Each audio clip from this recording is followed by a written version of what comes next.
I want to announce Vetted's brand new merch line. Our Believe hat that you can see right here. Looking good. Our Believe t-shirt. This thing is awesome, I promise you. Go to vettedmerch.store. Check it out. Let me know what you think. What's up, Vetters? Patrick here with Vetted. Today, we're talking about this.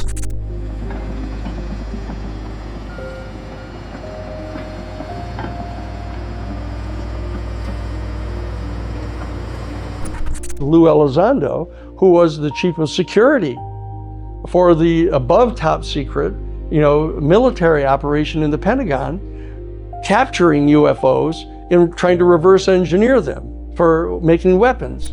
But operationally, inside the craft, these fiber optics are co-joined with brain tissue, the actual synapses and dendrites from the brains of the extraterrestrial beings through the whole process of stem cell technology, where you can generate new tissue. If you put stem cells into direct contact with actual other kind of tissue, they will replicate it. We now know this is whether livers or hearts but it could generate dendrites so that there's wiring in a sense inside the craft that are made up of dendrites and synapses from the brain tissue from the extraterrestrials. And so the ships, the craft are actually semi-sentient. Turns out they have a whole active program shooting down UFOs, actually going and knocking them out of the sky with this special pulse weapon that they've developed to knock them out of the sky. That it interferes with their navigation system. Okay, one of the problems with that particular technology is that beam, when you point it at one of the UFOs, it keeps going all the way to the horizon, and it knocks down commercial airliners and private planes, and then they have to scramble and go find where the plane crashed and bury the bodies and bury the craft.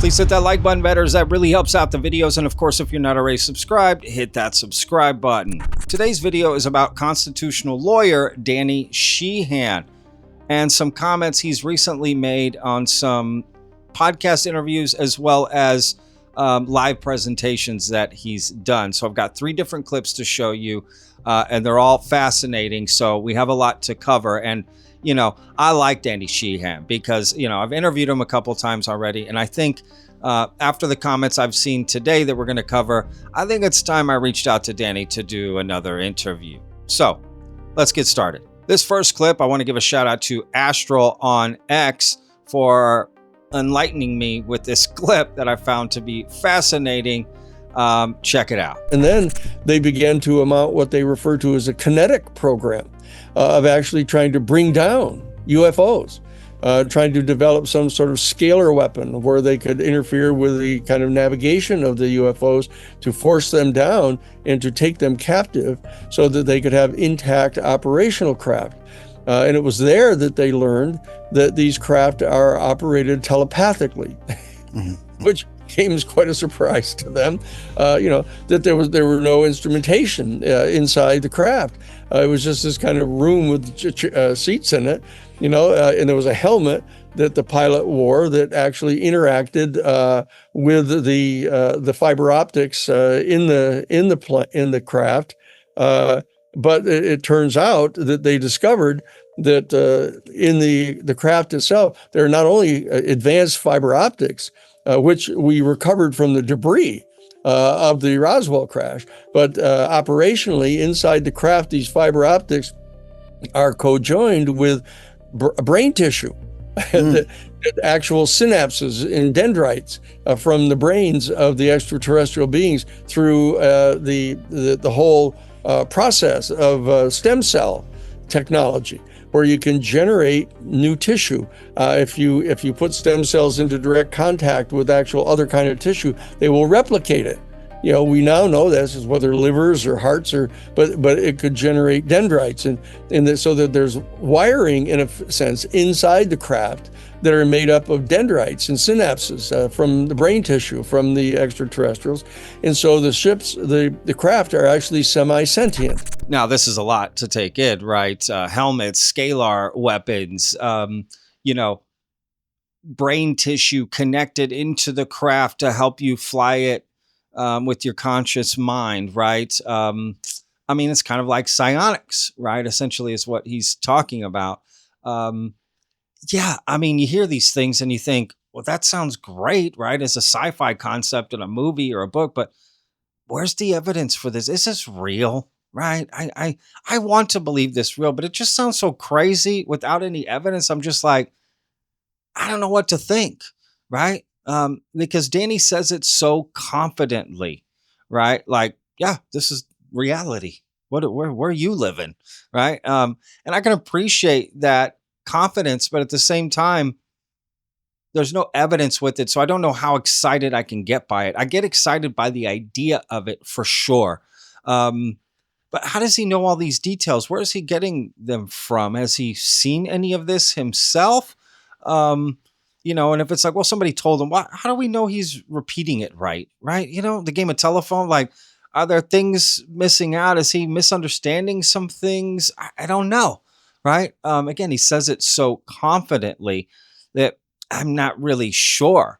Now, what's interesting is he talked about some similar things also very recently in a presentation that he did, and also mentioned some other things in the presentation that's not in this clip that was absolutely mind-boggling and horrifying if true. Check it out. There are no controls inside the UFOs, that there's a helmet that they wear, and they telepathically transmit to the craft the navigation stuff when they are flying around the country, okay, here inside the atmosphere. All right. And what they discovered is that in the craft themselves, that in addition to the fiber optic wiring that they have inside the craft, they have brain tissue, they have dendrites and synapses, that the ET beings have a technology similar to the stem cell technology that we have. And then what they've done is they've taken a dendrite and synaptic tissue from their own brains, and they've put them into the craft. So some of the wiring is actually biological synapses and dendrites from the brain. And so that the craft are semi-sentient, actually. So that's how they telepathically communicate with the craft. Okay. Now they're also going to find out that they've been trying to train their jet fighter pilots to fly these things, because in addition to recovering downed craft that have crashed, so-called crash retrievals, turns out they have a whole active program shooting down UFOs, actually going and knocking them out of the sky with this special pulse weapon that they've developed to knock them out of the sky, that it interferes with their navigation system, okay? One of the problems with that particular technology is that beam, when you point it at one of the UFOs, it keeps going all the way to the horizon, and it knocks down commercial airliners and private planes. And then they have to scramble and go find where the plane crashed and bury the bodies and bury the craft. And so there's this whole set of scandals that are in the offing here of the ineptness of the program that they've been engaged in. Now, again, Danny talking about the craft and, telepathically controlling it. And they had to find, F-16 fighter pilots to help them fly some of these craft because they're sentient UFOs and alien spacecraft and what. Again, Danny's not a scientist. He's a smart guy. He's a lawyer and has a whole history outside of ufology that's absolutely fascinating if you're not familiar with Danny. But again, is he explaining it right? Like, what's going on here? I don't know. But it's really the last part that got me like, what? He's talking about that the U.S. government has developed a scalar weapon. And remember in the first clip, you said they're trying to develop a scalar weapon. And then in this one, he's saying they did develop a scalar weapon. They shoot down UFOs. And because it's just like this laser beam, they don't know what they're shooting down behind the UFO, and they end up hitting private planes and commercial airliners, and then have to go out and bury the crafts, right? Bury these airliners and private planes and the bodies that are on them. What? What are we talking? What an accusation against the U.S. government. I'm not saying the U.S. government is perfect by no means, but this is crazy. How many times have they done that? If that's true, and are they, every year, every month, this is happening. It only happened one time. I mean, Ashton Forbes must be freaking out. MH370 fans, right? Like, holy cow, this is. See, I told you so. But again, where's the proof for any of this? These scalar weapons and shooting down commercial planes, private planes. Why can't Danny name a flight? Right? Name some passengers who have been buried. Don't you think people would be wondering where their missing family members are? Planes just didn't show up to their location.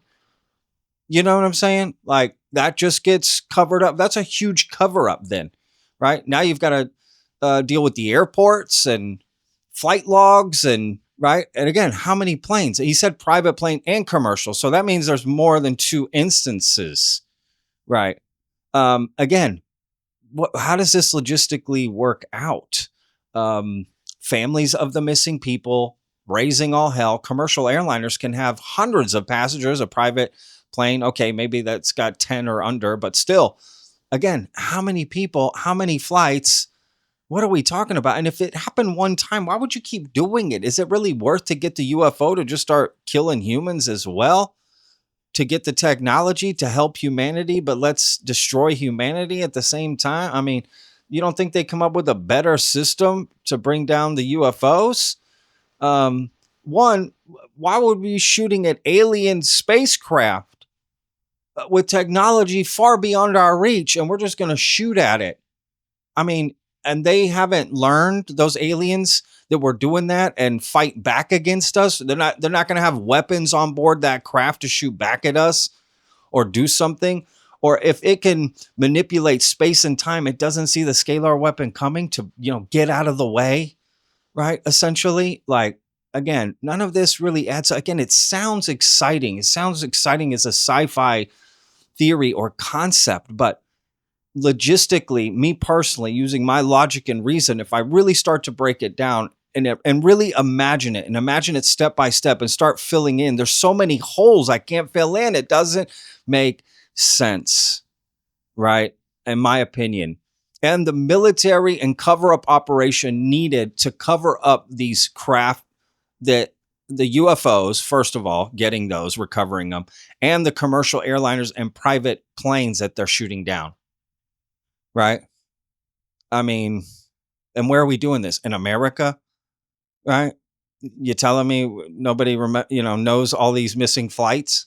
Again, I don't know. Let me know what you think in the comments. I could talk a lot more about that. But this next clip, at this same little presentation, Danny said something about Lue Elizondo that some people have been talking about already.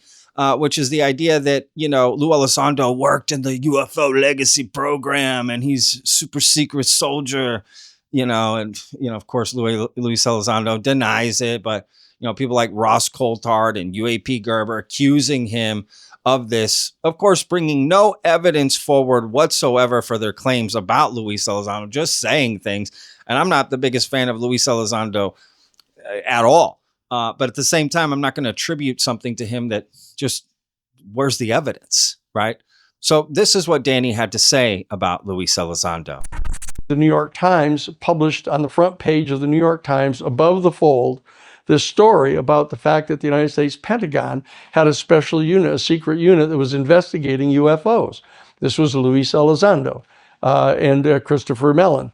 He was one of the ones that brought these videos to the New York Times, along with Lue Elizondo, who was the chief of security for the above top secret, military operation in the Pentagon, capturing UFOs and trying to reverse engineer them for making weapons. Now, remember, first, Danny Sheehan was Luis Elizondo's lawyer for a long time. So, you might think, well, there's some validity there. He knows this. Wouldn't that be classified information? I'm just saying.